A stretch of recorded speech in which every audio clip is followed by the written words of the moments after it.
Welcome back to the Office Marketing Podcast with Mike Sweigart, the podcast all about sales tips, mindset, and value bombs. 5 questions to help make your day more productive and learn a thing or two. Here is your host, best-selling author, Mike Sweigart. Hey, everybody. Welcome back to the Office Marketing Podcast. I am here with a fellow marketer and dear friend, Jim Punzenberger. Jim, thanks for coming on the show. Hey. Jim is with Neutron Digital Marketing.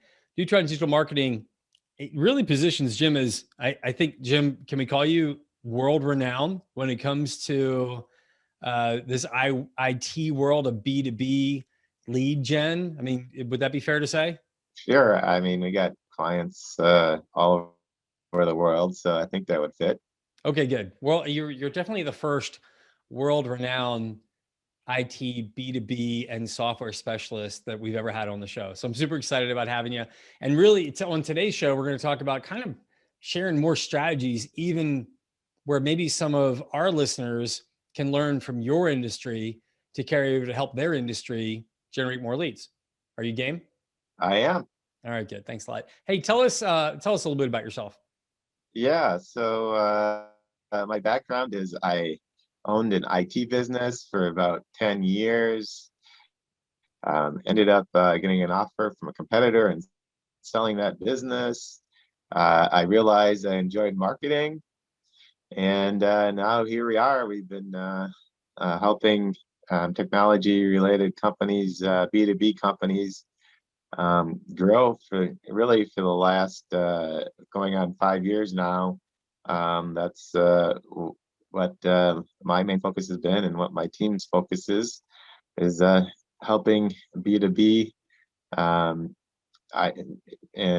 Really our niche is companies that are IT, software, technology related, and helping them grow and helping them do it through digital marketing. Okay. All right. Tell us a little something about you though, Jim. Tell us something maybe not everybody knows about you. Not everybody knows about me. Well, my nickname is Tuna Jim. I love the outdoors. Okay, Tuna Jim. Where'd it come from? Why are you called Tuna Jim? I'm called Tuna Jim because down in Costa Rica, I was down there on a group trip, and it's actually with the local radio station. And I caught tuna, went out on the ocean kayak on a kayak, and caught a tuna. So that's since then I've been Tuna Jim. All right, so give us an idea. How big was the tuna?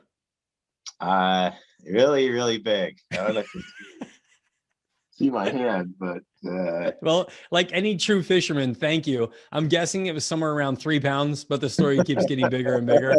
You know, it was bigger than 3 pounds. All right. Okay. All right. So if anybody was doing, you know, what's great. Let me just step one step back further. In the last 5 years, how have you seen like the B2B lead gen evolve? You know, what have you personally seen in those last 5 years? Yeah, it's really evolved. In the past, typically, the big thing was been cold calling, pounding those phones, and I've really seen it evolve from that into more strategic approach, and really into what effective now is getting ultra specific on your target, and contacting them through digital means, LinkedIn, email, and the cold calling itself is something that I've seen. The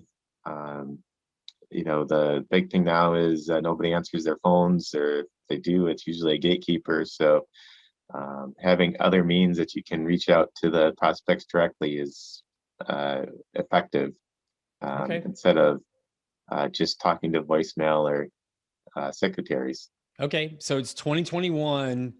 Which platform would you say, Jim, is going to be the most effective? I mean, I know, look, I'm a marketer myself. We screw everything up. Why don't you just get your crystal ball out for the next 6 months? What's going to be the most effective platform the next 6 months?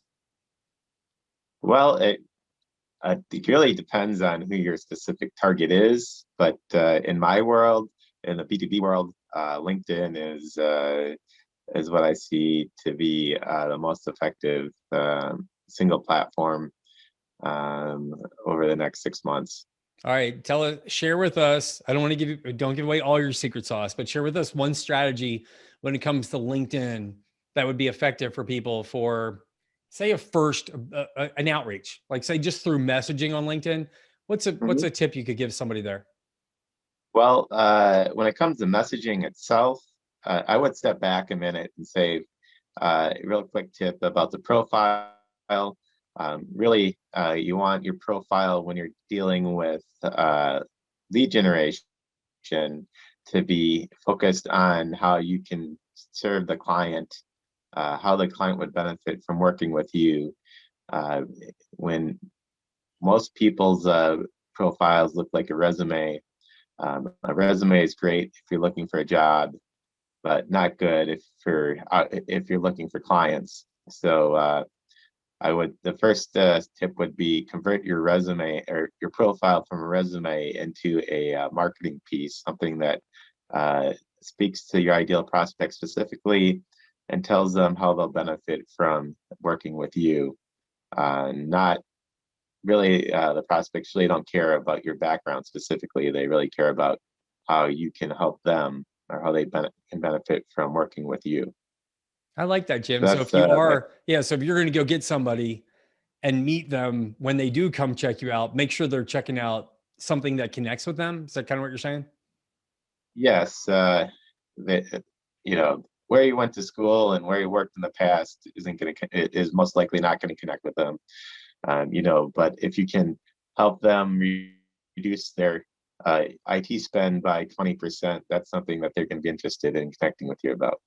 So maybe my tagline shouldn't say that I was on the drum corps in the marching band in high school. That's not going to help me.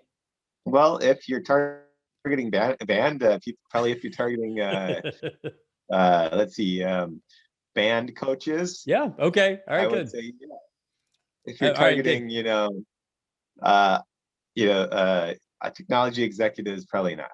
Okay.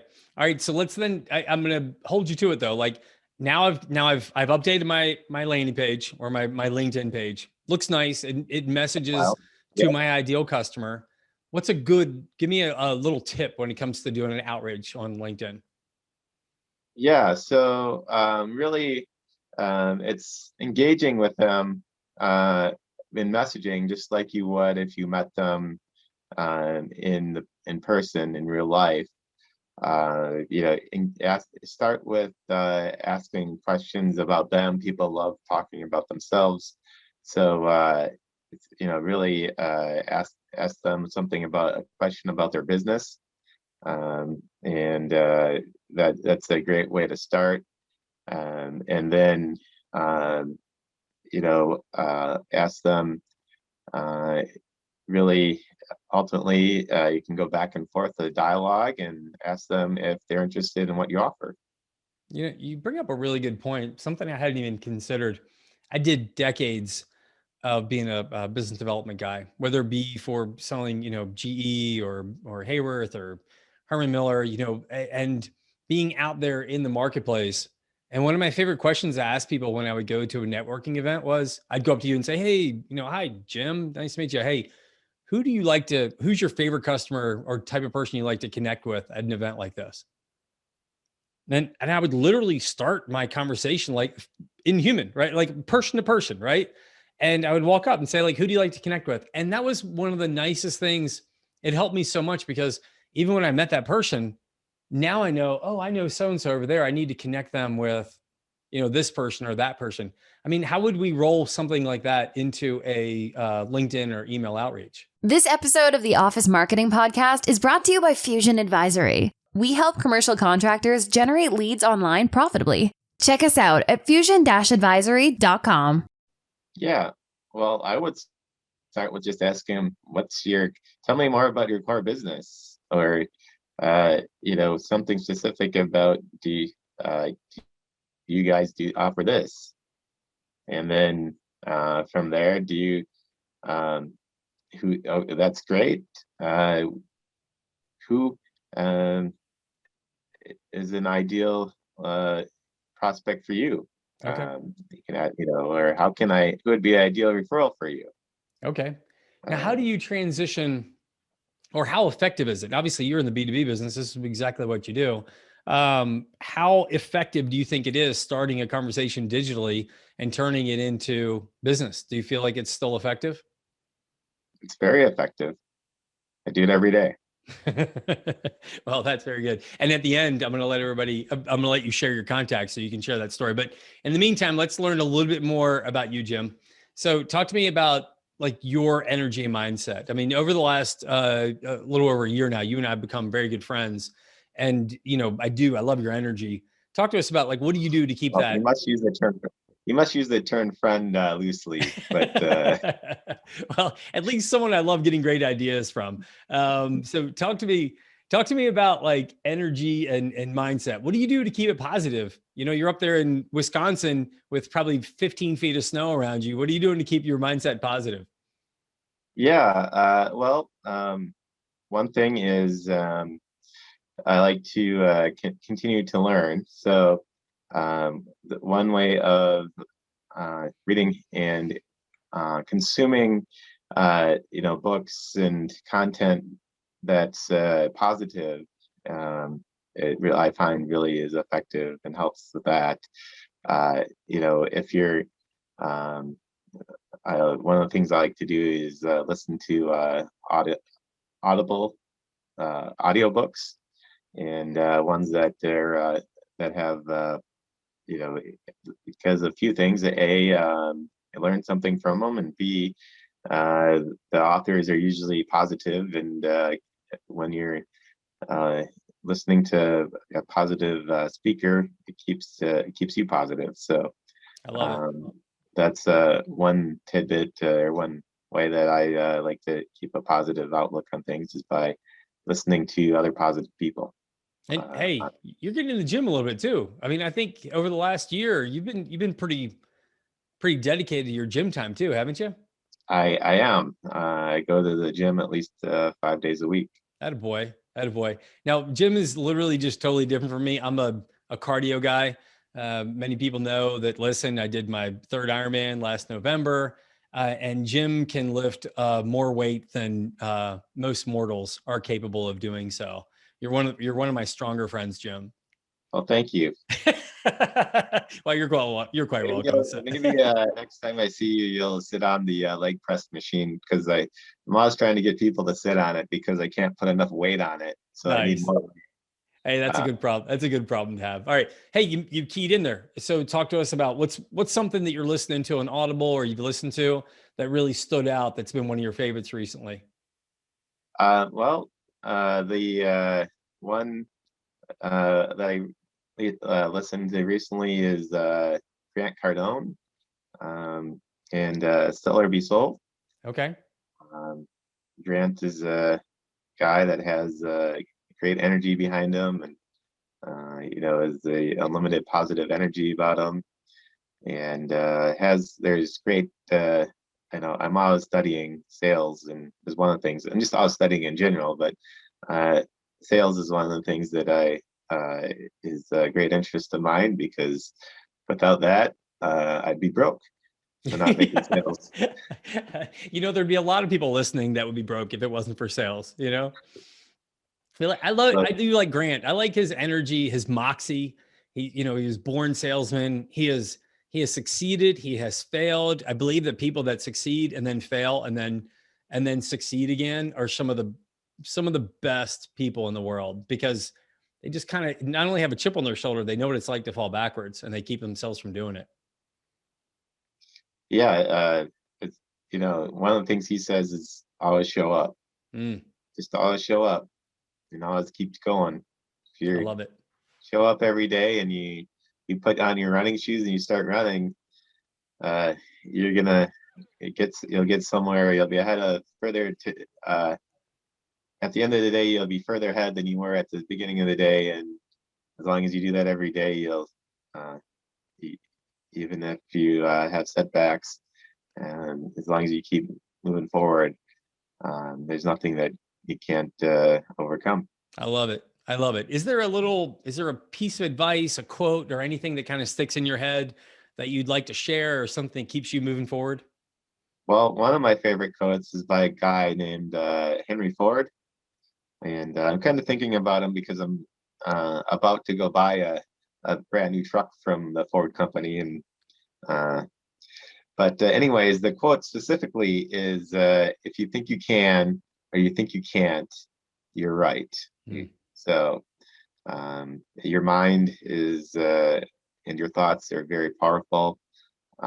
If you're thinking you can, well, then you can. If you're thinking you can't, then you can't. So I love it. That's a good one.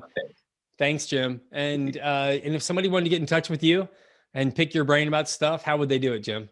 Sure. Well, they can look me up on LinkedIn. Saying that we're talking about LinkedIn. My name Jim Punzenberger. I'm on LinkedIn. Also, you can go to my website, nomorecoldcalling.biz. It's all one word, nomorecoldcalling.biz. I'll put it in the show notes. Jim will make sure that nomorecoldcalling.biz. Jim Punzenberger, if you're not looking at the show notes, Punzenberger. And Jim is absolutely brilliant and really one of the good guys when it comes to this industry. Thanks so much for being on, Jim. Really appreciate it. Well, thanks for having me. Thanks for listening to the Office Marketing Podcast. Be sure to join the conversation on our YouTube channel, LinkedIn, and Facebook pages. If you enjoyed the episode, head over to iTunes to subscribe, rate, and leave a review. Thanks for listening, and we'll see you next time.